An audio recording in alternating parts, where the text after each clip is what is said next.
right, everyone. So, welcome. My name is Miss Braxton, and I will be going over our notes for the Articles of Confederation. So, if you would like to follow along, you can find this. It's linked in the unit guide, and this is starting with slide 10 from the lesson 3 slides on the Articles of Confederation. So, this is following your simulation that we did in class.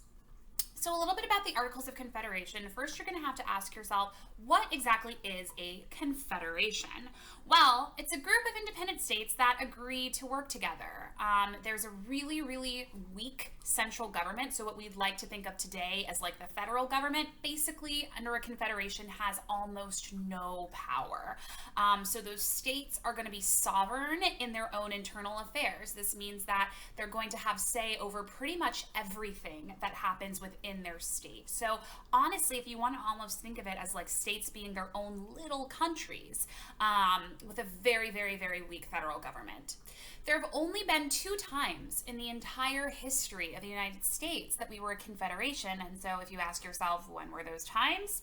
Well, under the Articles of Confederation, and also thinking back to U.S. history with the Confederacy, right, in the Civil War. So if you ever want to think about how exactly a confederation operates, think back to the Civil War and what you know about that, right? The states got very upset that the central government or the federal government was, telling them what to do as it pertained to having enslaved people, right? So they kind of broke away and they were like, a confederation is going to work best. States should just kind of, be able to do whatever the heck they want. And so if you think about a confederation in that way, I think it's a much easier way, to understand how a confederacy works. Similarly, here's a kind of pictorial example of that. So if you're looking at this, you can see that these small boxes would be like states, right? They give all of the power to the federal government, right? The central government gets their power from the states. Basically, without states, the central government has no power, as opposed to what we have today, which is a federal system, right? So today, if you think about the way our government works, states share power with the federal government or the central government. So in a federal system, governments share power. In a confederation, the states have all of the power, and the federal government or the central government has pretty much no power without the states. So let's look at some of the characteristics of the Articles of Confederation. Now, this term League of Friendship or loose League of Friendship is something that you're going to see on the AP exam. This is very College Board-y language here. So whenever they say what exactly were the articles or what did they create? They created a loose League of Friendship between those 13 colonies. And literally, some of these colonies even called themselves countries. Like, that is how sovereign these colonies were.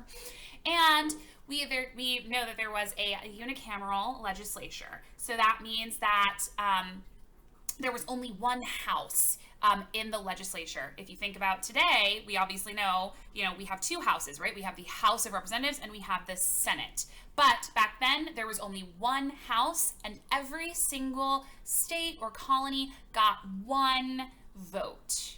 And I mean, we really shouldn't call them colonies because at this point we are, away from Britain. So every state gets 1 vote in this unicameral, meaning 1 house legislature.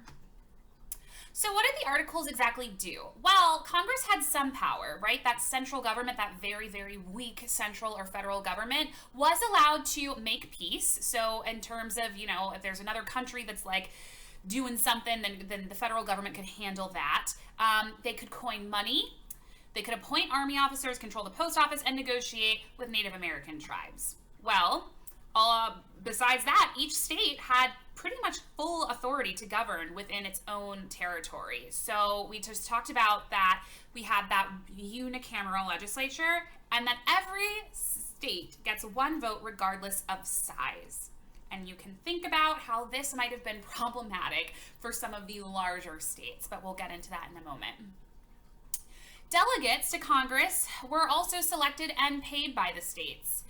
And you needed 9 states to pass any measure and a unanimous vote for any amendment. So you're needing 9 out of 13 states. That is a huge chunk of your states, and then a unanimous vote. I mean, think about trying to get a unanimous vote today in Congress and how hard that would be. But back then, you needed every single state to agree before you could amend the articles. Here's what they didn't do. Well, Congress could never assemble, really ever, because they had to have quorum. And so, fun anecdote, quorum, whenever someone's like, what is quorum? I think about back when I was in college and I did a cappella, and we couldn't vote on the songs that we wanted to sing unless we had quorum, which means that it's like the minimum number of people who can be present in order to have a vote, right? Because the idea is that, okay, well, we're in an a cappella group. If, there's 15 members, but only 3 show up, and then those 3 people start voting, then it's not really fair, right? You need a certain number of people to be able to make these big decisions. Congress here could not really assemble because very rarely were there enough states to be able to vote, right, to have it be what they considered fair. Congress also couldn't tax, which is going to raise problems. This means that they couldn't pay the army for the revolution. We've just fought this huge war, and, Congress is not able to pay the people who fought in it. And there was no executive branch or provisions for a judicial branch, right? So you can think about how people might be a little bit cautious about an executive branch, right? We just got rid of a king. And so thinking about who would head that up, that's going to cause problems, but also no federal judiciary. So this is going to cause a number of problems moving forward. Issues were that states couldn't agree on policy, right? 9 states had to agree in order for anything to be passed. That was really rare. There were currency issues because every single state had their own money. That means that, like, the U.S., lack of a better word, dollar was super worthless, right? Because, what are you comparing money to if you're thinking about currency back then? There was no way to handle land disputes or issues between states because there is no federal judiciary, right? So who is going to, lord over these problems when states disagree with one another? And all of this really came to a head in 1786 with Shays' Rebellion, right?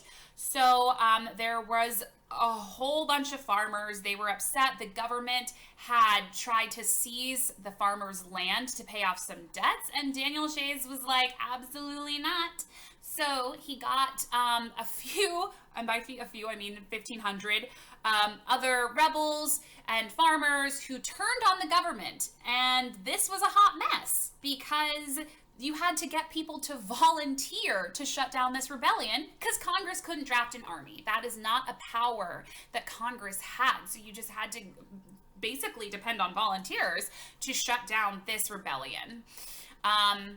And so we see here that there's just a number of issues, and that having states being separate to the capacity or to the extent that they were separate was just not going to work.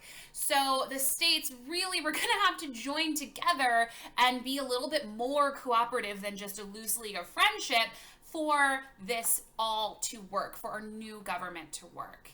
And so this is the end of our notes for this section, and I will see you guys in our notes for the Constitutional Convention where we work out some of these problems.